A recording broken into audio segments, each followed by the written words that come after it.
My good people, my good people. Hello, world.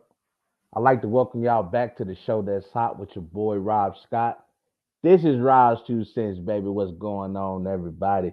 Missed y'all, man. I missed y'all. I know y'all been checking me and my boy Mike Hughes out as we been doing the Welcome to Mars podcast, but I always got to spin that block like Ashanti did with Nelly and come back and do Robs2Cents, man. I hope y'all been good. Hope you guys have had a productive weekend. Hope you guys enjoyed the weekend. It's been an action-packed weekend full of sports, and we gonna dive into everything. So I want you guys to get your drink, get whatever you like to chill with, kick your feet back, sit back, relax, and tune in to the hottest sports conversation in the nation. This is Robs2Cents. And I know y'all see the gift. I'm a toxic Bears fan. I have to admit, I'm a toxic Bears fan. We finally got another W, ladies and gentlemen. We beat the Carolina Panthers 16-13 this past Thursday on Thursday Night Football. Tyson Bagent once again leading the team to success. He was 20 of 33 on the day for 162 yards. No, he didn't score a touchdown, but he also didn't throw an interception. He didn't throw the ball away. He was able to manage a great game. And it's starting to look scary for Justin Fields now because we can't make that excuse now that he's not getting the correct play calling. We can't make the excuse of him not having the right personnel, that being the offensive line, or we have to run the ball better, or he doesn't have any playmakers on the other side of the ball. We can't make that excuse because Tyson Bagent has came in and he's literally made lemons into lemonade. I mean, the Bears right now, 2 wins under Tyson Bagent. I mean, it's amazing what this kid has been doing. We're talking about an undrafted rookie, a guy that scouts and other, personnel in the NFL looked at this kid and didn't think that, he had enough talent to be in this draft. But you look at what he's been doing. He's been a great manager of the ball. Now, I'm not saying he's been coming out there being Tom Brady like or Pat Mahomes like, but he's been able to manage the game efficiently, making quick reads, quick decisions, has a presence in the pockets, and athletic enough to run the ball when necessary. He also has some help on the day. Dante Foreman playing his former team, 21 carries on the day for 80 yards and 1 touchdown. That's what you look for your running back to complement your quarterback, man. The Bears defense held Carolina's offense to 6 points, not giving up a touchdown. Only their special team scored in the first quarter on the punt return. That's what you ask for your defense. The defense also held the Panthers to only 43 rushing yards as well. I've been telling people that. Yeah, the Chicago Bears their defense are not like the '06 Bears when Urlacher and Briggs and Peanut Tillman, Alex Brown, Tommy Harris. I could keep going on when those guys were just simply the king of the takeaway. Charles Tillman being the pioneer, punching the ball out of people's hands. Urlacher and Briggs controlling everything that's happening on the defense. No, this Bears team is not that, but they're sufficient enough to get the job done. And they are one of the best teams in the league at stopping the run. I mean, I tell people all the time, you have to watch the game. You have to watch the game to understand what's going on.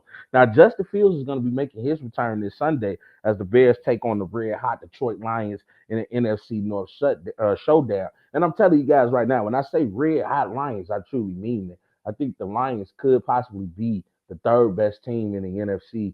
And we're gonna get into all that as I go into my power rankings. But I think Detroit, they are for real. I always question, can we trust Golf? Can we trust him to make the right thing, the right play? And Golf has been doing this thing. He has a bunch of playmakers on that side. But like I said, we'll get into all that in a second. But what this brings me to is this question here. When Justin Fields comes back, is he not just playing for a starting position with the Bears? Is this guy playing for his career? Because Justin Fields, looking at what Tyson Bagent has been able to do with, like I said, making lemons, turning lemons and making lemonade out of it. Justin Fields has had the same personnel.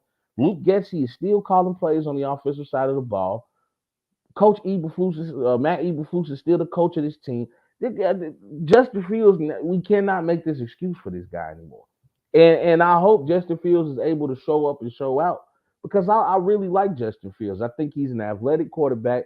I've seen what he can do in Ohio State, especially that great game they had in Clemson. But college ain't the pros. And so far, it has not been working out great for Justin Fields. And I hope he's learning from this and learning to stay humble and to stay ready. Tyson Bagent is the perfect example of stay ready. And I've been proud and honored to watch what this kid has been doing.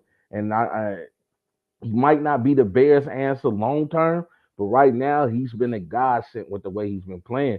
And if Justin Fields comes back and play horrible, I wouldn't be surprised if Eberflus goes in that route of sitting Fields down for the season and playing Beijing to see what we might have, especially with the Bears possibly having the first two draft picks in the upcoming 2024 draft. So I'm interested to see, especially with the way that kid Marvin Harrison Jr. has been playing for Ohio State. We're talking about a stud playmaker. You know what his father did with the Indianapolis Colts. So it's going to be interesting to see what route the Bears go in, but I'm definitely excited about our future, man. I'm always going to be excited about our future. The way we've been playing is only up from here. Let's go to the comments real quick. What's up, cuz? How you feeling, man? Appreciate you for tuning in. I do think so. I think Justin Fields is going to be playing for his career. I think Tyson Bagent, I'm not saying he's a better quarterback than Justin Fields, but he has definitely been playing way better than Justin Fields has played this season. He just has a certain presence about him that I haven't seen from Justin Fields, especially in the pocket. His pocket awareness, his quick decisions, the way the way he's able to also build up the team around him to rally the troops. This guy is a natural born leader. Cause I do agree with Tyson Bagent is a dog, and I got to give it to him. And I appreciate my other little cuz watching, man, live. Yes, sir. Live in effect, baby. I appreciate you for tuning in. Let's keep this party going, ladies and gentlemen. It is time for my one of my favorite segments, one of your favorite segments. It's time for the Robs2Cents top five teams after week 10 in the NFL. Are you guys ready? Because your boy is ready to get it started. Boom! Let's put it on the screen right here, baby. Let's start at number five, ladies and gentlemen. We have to go with the Cleveland Browns. If you guys were hiding under a rock this past Sunday, the Cleveland Browns defeated the Baltimore Ravens 33-31. Deshaun Watson, my oh my, where have you been? I know people have been making jokes about him and the massage scandal, and people saying that he's not living up to this huge contract that he received. Oh, this past Sunday he lived up and finally just started to play up to that 230 million guaranteed contract, throwing for 213 yards, one touchdown after throwing only one interception. However, that interception was a pick six. But don't worry, he got help on his team because Jerome Ford came in. He ran for 107 yards, and Kareem Hunt added a rushing touchdown as well.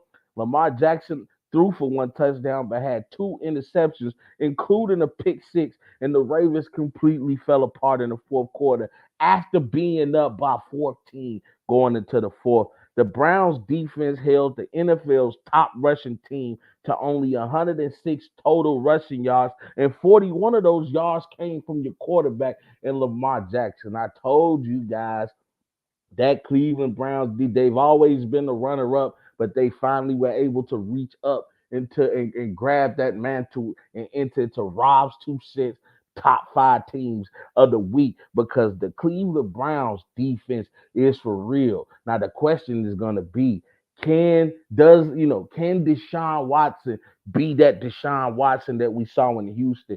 Can Deshaun Watson be that guy that the Cleveland Browns saw going through a scandal and said, that's the guy. That's our guy. We're going to give him not only one of the biggest contracts in history, we're going to make it all guaranteed. Give him $230 million. Deshaun Watson, you better play because you got the defense for him, my friend. At number four, I got to go with the San Francisco 49ers. Yes, ladies and gentlemen, the 49ers are back. And let me tell you guys something. They had a statement victory against the Jacksonville Jaguars, winning 34-3. Nobody saw this coming. Remember, Jacksonville was on a 5-game winning streak before they went into their bye week. Man, we're talking about a defense who's not only not been playing well in the last few games, but now they came back and shut down an offense who was on a roll. Remember, Washington Commanders just gave up Sweat, who we so happen to pick up as a Chicago Bears fans, but that their defensive end and Chase Young, he was welcomed by the San Francisco 49ers, reuniting with his old college buddy and Nick Bosa. And now you're putting a Chase Young on an already stacked defense. That defense showed up and came to play, only holding Jacksonville to 3 points. They did not score one touchdown. Fred Warner, Nick Bosa, Green Lau, and now add in a Chase Young. Boy, I'm telling you, boy, that defense is looking scary. Even scarier is that offensive side of the ball because they also welcome back Debo Samuels. And even though Debo didn't have a big game, he still took some of that load off Christian McCaffrey with the rushing touchdown. We know Debo's mere presence on the field is going to cause problem for a lot of people because he's like a utility knife. Whatever you need, Debo, like Debo and Taysom Hill from the New Orleans Saints, those are two of my favorite players in the NFL because they got literally utility knives.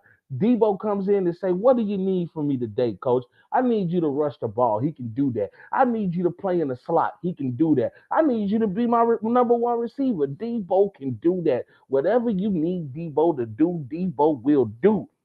Now, unfortunately for the 49ers, this ended Christian McCaffrey 17-game touchdown streak that he was currently on, but he still had 95 yards in the game. And Brock, my game so Purdy, got back on track, throwing for 296 yards, 3 touchdowns, and no interceptions. You want to talk about a scary team in the league, you got to talk about the 49ers because when they are healthy and when everybody is there, and the team is complete.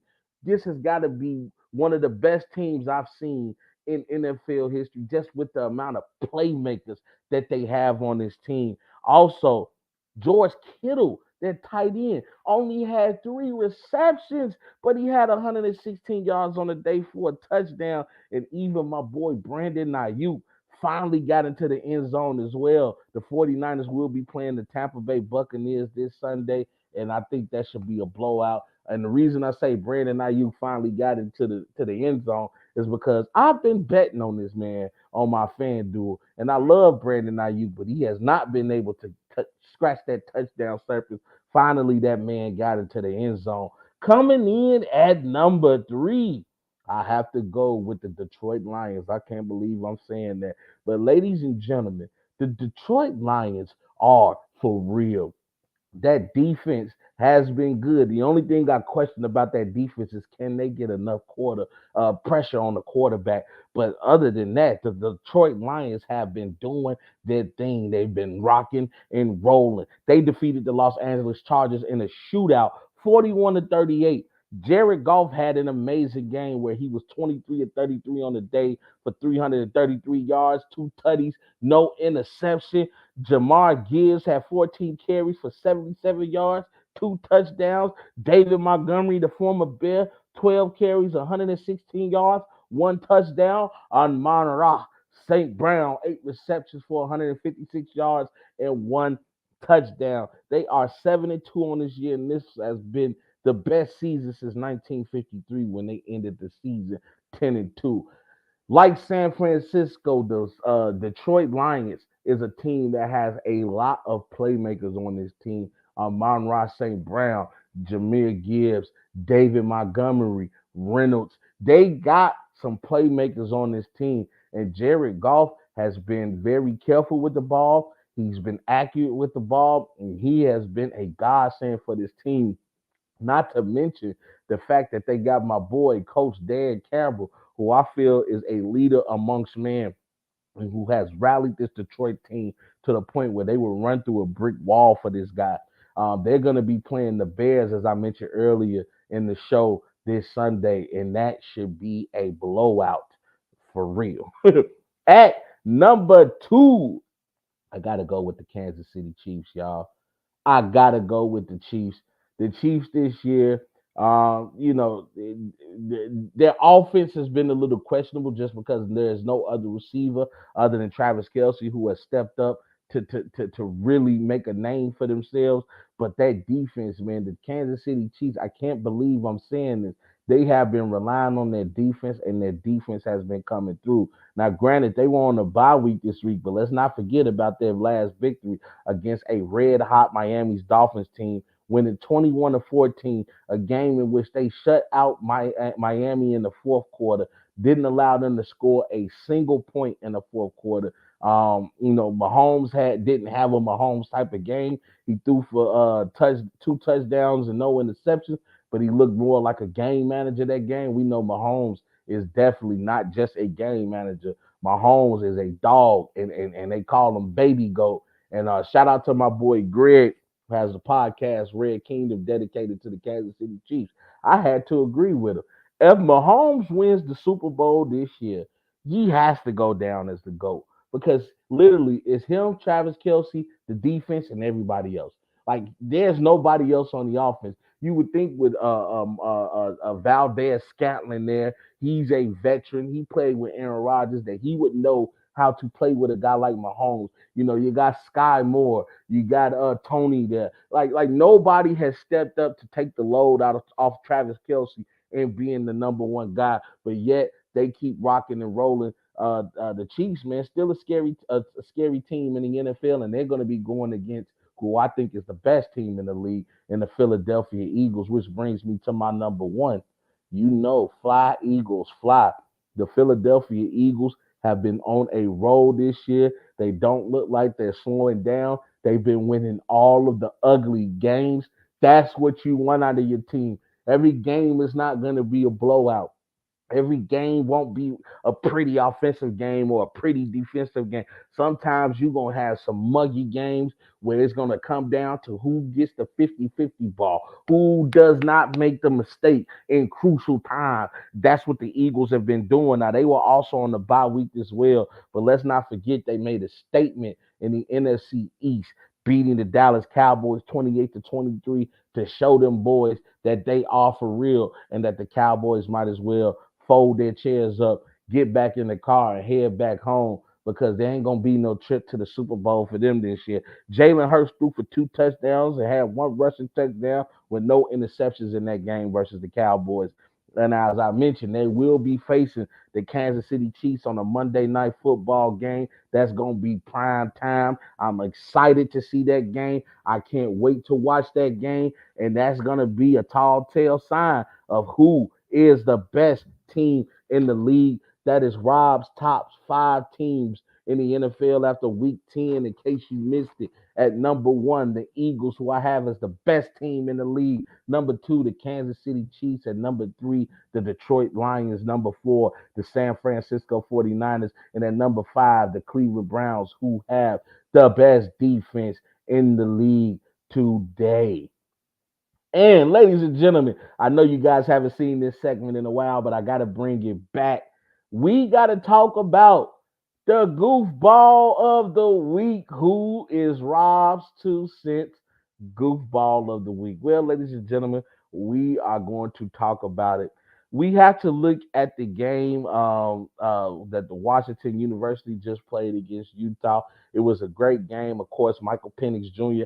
came out, did his thing once again, but the attention wasn't on him. The attention was on a particular linebacker by the name of Alfonso Tuputala or Tuputala. Excuse me if I mispronounced your name wrong, but this guy made a miraculous interception and thought it was a pick 6, but then he did this. Ladies and gentlemen, you be the judge.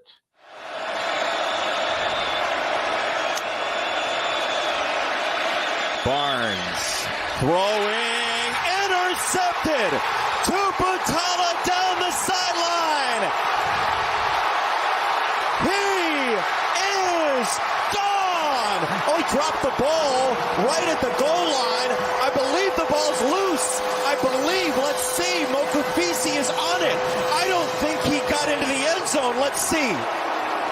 No, He did not. This should be Utah football, I believe. And there's a clear recovery by Mokafisi. Oh, my goodness. Oh, he drops this well early, Jason. Oh, my goodness gracious. Yep. Look at his face. I mean, he drops this well early. This isn't close. Really on the field is a fumble and a recovery by the defense. First down, Utah. Clearly he meant offense. This is Utah football. And yeah, not close. That's Previous outrageous. On the replay review. One of the wildest plays this late in a college football season with the stakes right in front of us you will ever see. And Mokafisi, with everybody celebrating, has the presence of mind to collect the football. When you've never been in this spot before. And Alfonso has not been in this spot, Dean. This isn't even close, right? After review, it's obvious. The ball was fumbled at the 1 yard line, recovered by the defense. First down, Utah. Not close. And when we look at these plays, every time I watch a play like this, when a guy has a clear path to the end zone, I say, get the ball in the end zone, get the ball in the end zone, waiting for this moment. Unfortunately, he drops the ball clearly short. I'm sorry, Alfonso Tupatala, you made it a great defensive play, and you almost took it back to the house. But how do you not hold on to the ball until you completely cross the end zone? I'm one of those people. If I'm playing football, I'm not dropping nothing until I see the ref's hands go up and I look down and see that I'm standing in that end zone, and then I'll celebrate. You celebrated too early, brother. Now you cost your team a pick six. Luckily for them, Washington is a great team. Basically, you now got Utah backed up against the goal line, and they were able to get the safety the very next play. But man, you cannot do mistakes like that, man. Things like that can cost you a championship. Things like that can cost you an NFL career. You have to have field awareness. You have to know where you're at on the field at all times. And I know you will bounce back for this. And like I said, it was a great defensive play. You just didn't see it through, my boy. And that's why Alfonso Tupatala of the Washington Huskies, you are my goofball of the week. But it's all love, brother. Ain't got nothing but love for you, and I hope you continue to flourish. Now that we're talking about a little college football, I want to still give you guys my top three players in the ranking for the Heisman, and they haven't changed since last week. At number three, I have to go with Marvin Harrison Jr. This kid has been playing out of his mind this season. As I said, shout out to him because the Heisman Trophy has really turned into a quarterback trophy. And for him to be a receiver who's dependent upon somebody to get him the ball, he has been making the most of his opportunities. Let's look at what he did this past weekend. Him and the number three ranked Ohio State Buckeyes defeated Michigan State Spartans 38-3. Marvin Harrison Jr. had a huge game with 7 receptions for 149 yards and 2 touchdowns on the day, and even rushed a touchdown in on the day as well. For the year, he is now at 59 receptions for over 1,000 yards and 12 touchdowns. Also, Ohio State is one of the 5 unbeaten teams in the Power 5 college ranking. I mean, it's tough to beat Ohio State right now. People are already calling it's going to be them and Michigan in the Big Ten championship game. I would definitely be excited to see that matchup. Michigan is tough. I know they're going through some issues with Coach Harbaugh and, them being accused of having scouts go out and steal sign calling and things like that. But Michigan is still tough. They won the game with Coach Harbaugh on the sideline, and he's waiting on his appeal to go through. But Marvin Harrison Jr. is an absolute stud. And I'm telling you, any team in the NFL will be lucky to have this guy. At number 2, I got to go with Michael Penix Jr., man. This guy is amazing. Michael Penix and the 5th-ranked Washington Huskies, as you saw, defeated the 16th-ranked Utah, winning 35-28. Michael Penix Jr. on the day, 24-42 for 332 yards, 2 touchdowns, no interceptions. and even had a rushing touchdown on the day. Washington, like Ohio State, remains one of the five undefeated team in the Power Five rankings. And for the year now, he's at 3,533 yards, 28 touchdowns, and 7 interceptions.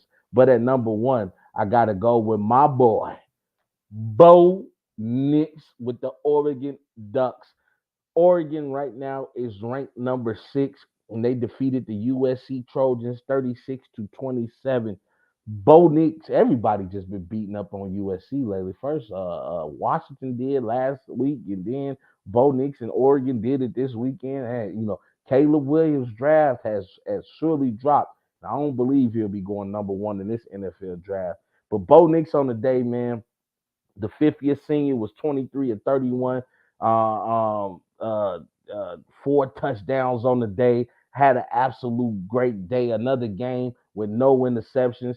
For the year now, he's now at 3,135 yards, 29 touchdowns, and only 2 interceptions. Bo Nix is for real. Only 2 interceptions on the year.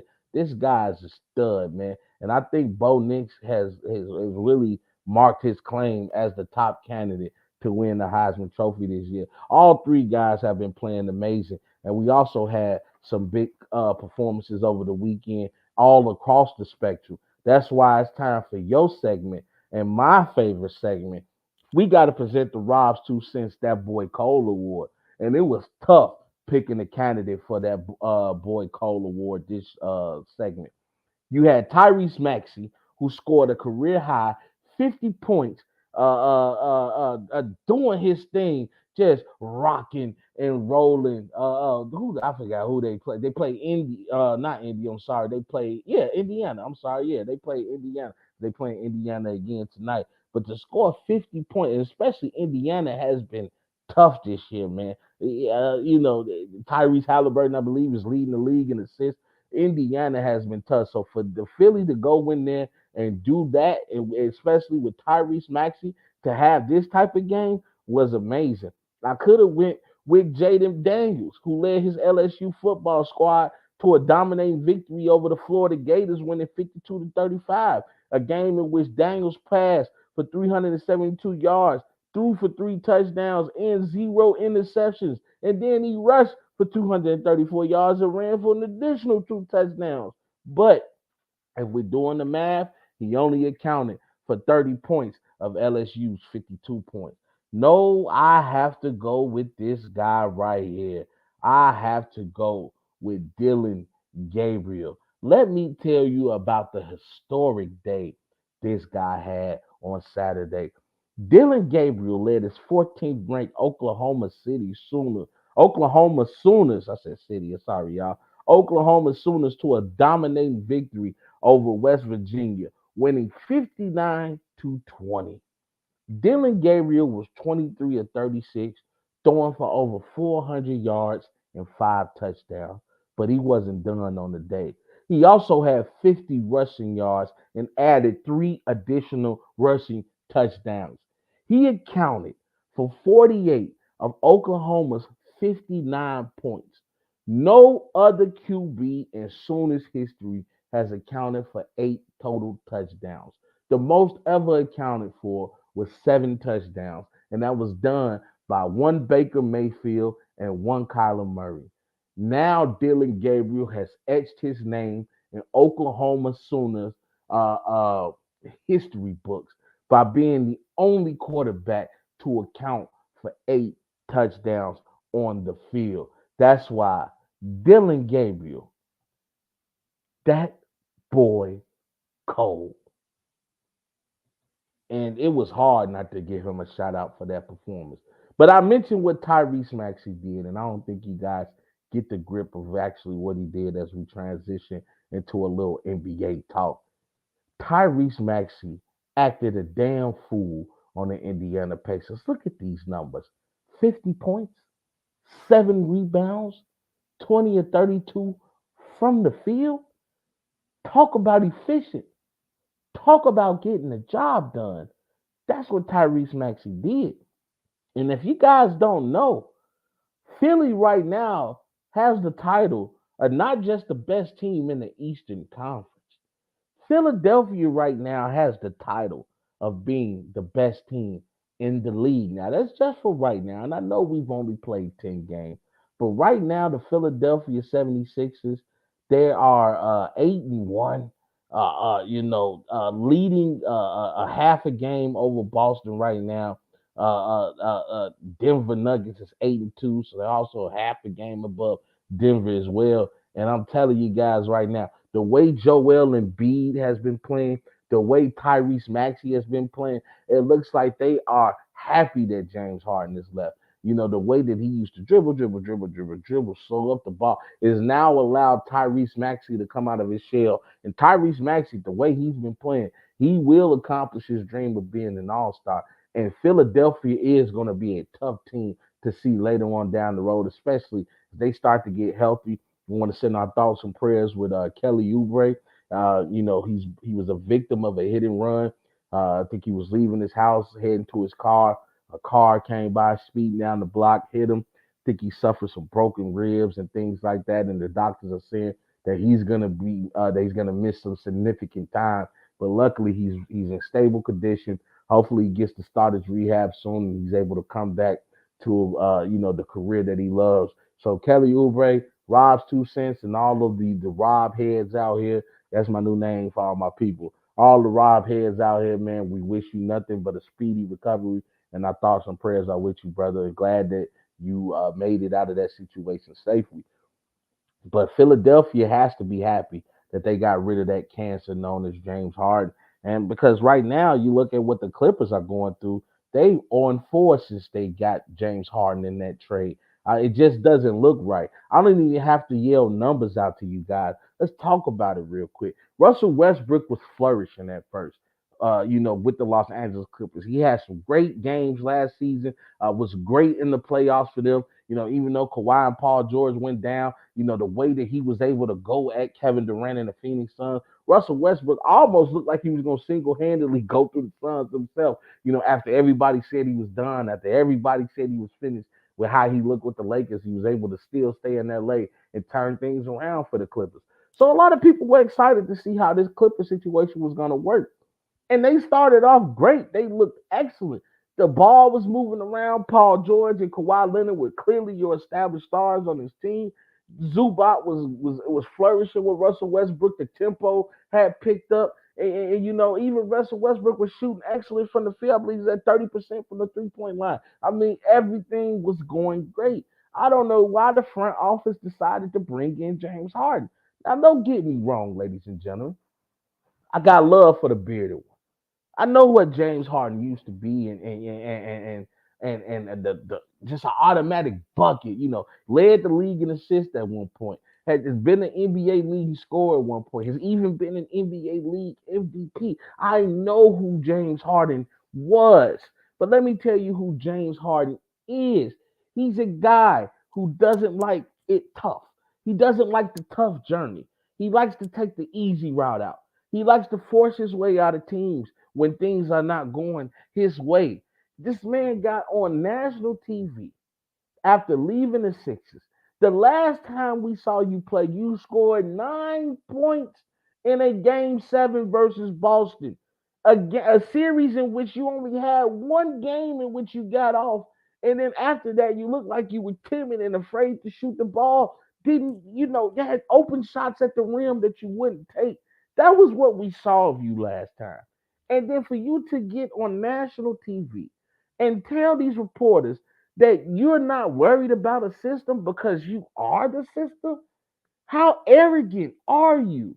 How lost in the sauce are you? Because there is no way that you thought that you are a system.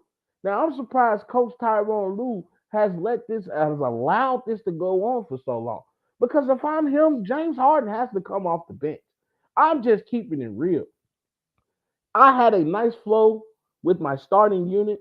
I had to let go of some key pieces, losing a guy like Nicholas Batum, losing a guy like the Morris twins, losing a guy like Robert Covington. Robert Covington has already went to the Philadelphia 76ers and already has produced 7 steals, tied behind Melton for the top steals for the 76ers.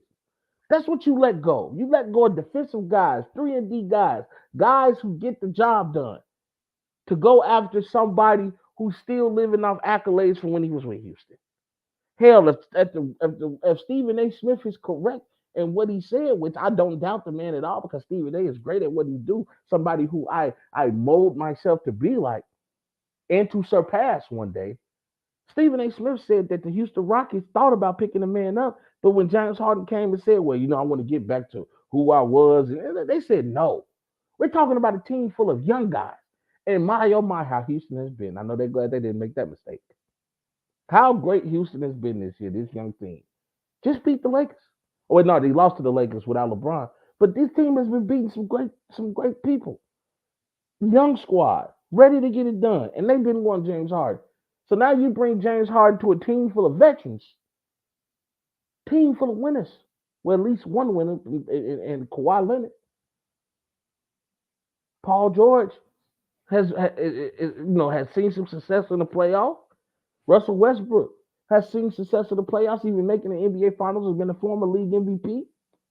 Kawhi Leonard, 2-time Finals MVP. You bring James Harden to that to be a cancer and disrupt this thing. I don't like it. And I feel sorry for the Los Angeles Clippers. And I know they're going to be looking for answers soon, but I'm telling you guys right now, I don't care how much money James Harden is making. That man needs to come off the bench. Let me go to the comments real quick. Got somebody that just chimed in. Hey, what's going on, Elvis, man? I appreciate the love, man. Thanks for tuning in, brother. Hey, and then we got to get to my last topic of the day, man. I got to talk about my boy Anthony Edwards, man, and what he's been doing. He's been on the tear this year, averaging 28 points this season, and has led the Timberwolves. The Minnesota Timberwolves are 7-2. I don't think the Minnesota Timberwolves has looked this good since KG. I mean, Anthony. Now you guys have been calling this man Baby Jordan. And I've been feeling like it's been a little disrespectful. And I still wouldn't call him Baby Jordan, but I can definitely see Anthony Edwards has the stuff that a Michael Jordan and a Kobe Bryant had.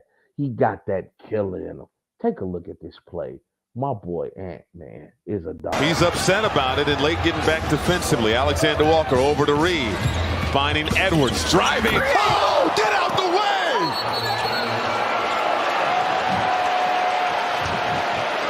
Technical foul is called, and guess what? It was worth it. Yeah, that's totally worth it. I want to see it again, though. Did he yell at Draymond? I mean, he said something to somebody. That is nasty. Ooh, cocked that back. Put Dario Saric in his poster. That is elevation, Holmes. That was nasty. You want to talk about making sure nobody ever jump at your dunk again. That's how you deliver the hammer. And Anthony Edwards, man, has been leading this team the right way. They are now on a 6-game winning streak, including victories over the Pelicans, over the Spurs, over the Celtics, and over the Warriors. They are ranked number 1 in opponents' points per game. The Ant-Man is leading the charge. We're talking about now a team that can score on you and not allow you to score. We're finally starting to see the Twin Towers that we hope Karl Anthony Towns and Rudy Gobert could be. And I believe Anthony Edwards has understood his role, saying that I have to be the closer for this team. I have to, keep my team in it, man. Ant-Man, I think, is about to have a great year. I said it when he led our team in the FIBA games, even though we lost. Anthony Edwards is going to get that confidence that we see most superstars get when they, get a chance to lead their team in international play. Anthony Edwards, man, Ant-Man is a dog. Now, I'm not, like I said, I'm not going to go as far as to call him Baby Jordan. It's a lot he has to prove before you even get the benefit of hearing Baby Jordan come out of my lips. But what I will say is he got that dog in him. He got the sauce. He got the secret stuff that was in the water bottle in Space Jam. That Jordan provided to the Looney Tunes. He has drank some of that secret stuff. And Anthony Edwards, man, I'm excited to see what his career turns into and how many accolades this guy is going to achieve throughout his NBA career. And speaking of continuing on the subject of the NBA, I just got to talk about the in-season tournament. I think this tournament has been great. We've seen some great games within this tournament. Going to see some great games tonight, actually, as we speak. Got Indiana going against the 76ers, the Hawks going against the Pistons, the Heat versus the Hornets, Spurs versus Thunder, Magic versus the Nets, the Mavericks versus the Pelicans, Trailblazers versus the Jazz, Timberwolves versus the Warriors without Steph Curry tonight, Clippers versus Nuggets, and Grizzlies versus Lakers. It's going to be some great slate of games right now. Right now, Philly is leading in their group, in Group A in the East. The Heat are leading in there. Well, I wouldn't even say leading. 76ers are tied with the Pacers in Group A. The Heat are tied with the Hornets and the Bucks in Group B at 1-0. The Celtics are leading in their group in Group C because the Nets are 1-1. If you look on the West, the Jazz, the Lakers, and Trailblazers are in a three-way tie, 1-1. In Group B, the Rockets and the Nuggets are in a two-way tie at 1-0. And then in Group C in the West, the Timberwolves, the Kings, and the Warriors, all three are at 1-0. I can't wait to see how this tournament is going to play out. Honestly, I was skeptical of the tournament at first, but like I've said, the way that these guys have been playing in the tournament, it's been kind of giving you a playoff feel. Not full playoff atmosphere, but it's definitely been better than the mundane games we used to see back in the day on a random Wednesday night and during the 82 game season of an NBA. You can definitely tell these guys want that extra money. I think they want bragging rights of being the first team to win the NBA Cup. And you know what? Hey, whatever you got to do to make these guys, show up and show out, that's what you have to do. And for the Friday's top leaders, which was the last time, as I mentioned before in other shows, the NBA in-season tournament games will be played on Tuesdays and Fridays. Friday scoring leaders included Luka Doncic at 44 points. Kevin Durant had 38. Desmond Bain at 37. Joel Embiid at 33. And Shai Gilgeous-Alexander also tuned in with 33. And so far, the top five performers have been Jaylen Brown, Luka Doncic, Donovan Mitchell, Kevin Durant, and Desmond Bain. These guys have been getting buckets and putting on an absolute show for us. I can't wait to see how this tournament plays out. I'm still predicting the Celtics to win the tournament. I just think they have the scariest team in the league right now with their big three in Porzingis, Tatum, and Brown. I just, especially too with the Nuggets not having Murray, he's going to be out for a significant amount of time, dealing with a hamstring injury, which is good for the Nuggets. Rather he goes through this now than go through it later. So there's a lot of storylines going on. The Milwaukee Bucks, to me, kind of have been a disappointment this year. I know it's still early in the year, but it just seemed like Dame and Giannis can't click together. Like they can't get on the right page together. I know Dame is going through some personal issues and his personal life issues I'd rather not touch on. And we don't even know if he's going through some injury problems as well. Last night I believe Giannis carried them. He's been carrying them for a while, so hopefully Dame can get his head into the game, man, and step up. Because if they have any hope of winning the championship, if they have any championship aspirations, they're definitely gonna need Dame Dollar to step up. And that's been my show, ladies and gentlemen, man. I appreciate you guys for tuning in. Everybody who's popped in and out, man. I appreciate the love and support. Make sure you guys like, share, and subscribe. If you're watching on YouTube, if you're on my Facebook page, make sure you follow the Robs2Cents Facebook page. Also, show some love to me and Mike's page. Welcome to Mars. That episode will be airing tomorrow. Hey, we just getting started, baby. We putting in that work, man. Hey, you better show your boy love now, because when your boy get up, don't get mad if I get a little booze. Which now I'm just playing. I'm always gonna be the same Rob, whether I'm a millionaire, billionaire, or a thousandaire. I'm always gonna be this Rob, man. And I gotta get to y'all my video of the week. As you guys know, I like to end every segment with a video of the week. And I came across this video, man. It was very touching to me. Something I really didn't experience growing up. My mom's not really big into sports. I love her though. She supports me in everything I do. Don't get the wrong message. But she's not big into sports. And unfortunately, I lost my father at an early age. So this video was very touching to me.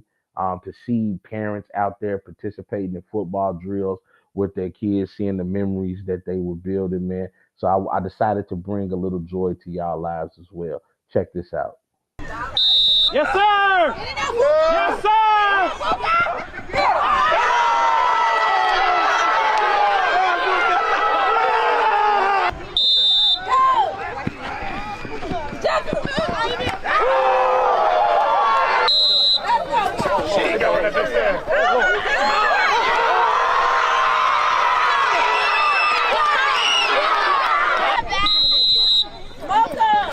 Yeah, let's see coming down.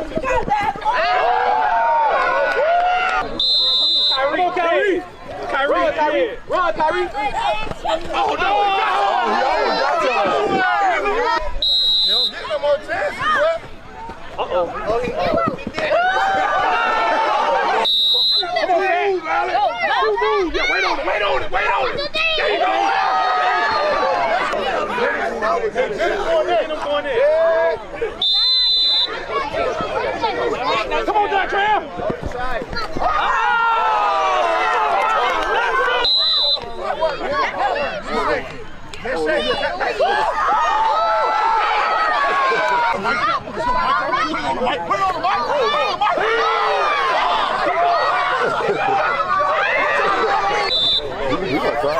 Oh, Lord.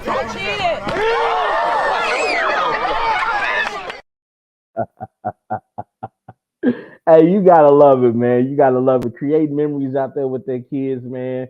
I know their kids appreciate that. Hey, you better clean your room because you don't want to see your parents out there on the field doing hitting drills. And shout out to the women. Not saying that the fathers weren't present in their lives.